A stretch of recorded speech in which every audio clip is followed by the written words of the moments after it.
این نورسان ختم کنندگان مؤسسه‌های تحصیلات میانه عمومی میباشند. عاید شغل منبعد خود انتخاب کسب و هنر به لیسه کسبی تکنیکی ناحیه واسی آمده در چاره‌بینی درهای کشاد اشتراک دارند.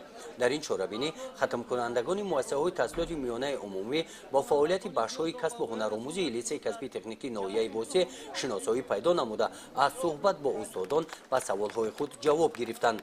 در لیسه کسبی تکنیکی ناحیه واسی نورسان از روی 7 اختصاص و هنرآموزی فرا گرفته شدند. در بخش دوزندگی زنان و دختران بیشغل از ناحیه‌های واسی تیمورملک به نام شمس‌الدین شاهین، ناحیه خوالنگ و مومن آباد تحصیل می‌نمایند.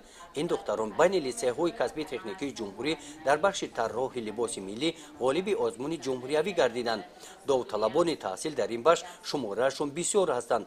برای سال نو تحصیل علاقه 25 نفر زنان و دختران از ناحیه تیمورملک مراجعت نمودند.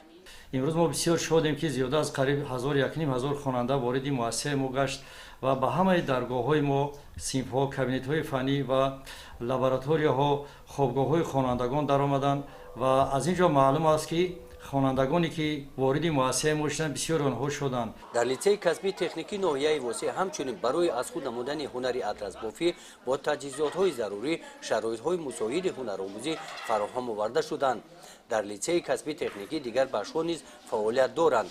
کسب رانندگی واسطه نقلیات، اتومبیل و تراکتور با واسطه‌های عیانی قاعده‌های حرکت در راه مجهز گردانیده شده. در اینجا برابر مشغولیت‌های نظروی درس‌های عملیوی گذرانیده می‌شوند.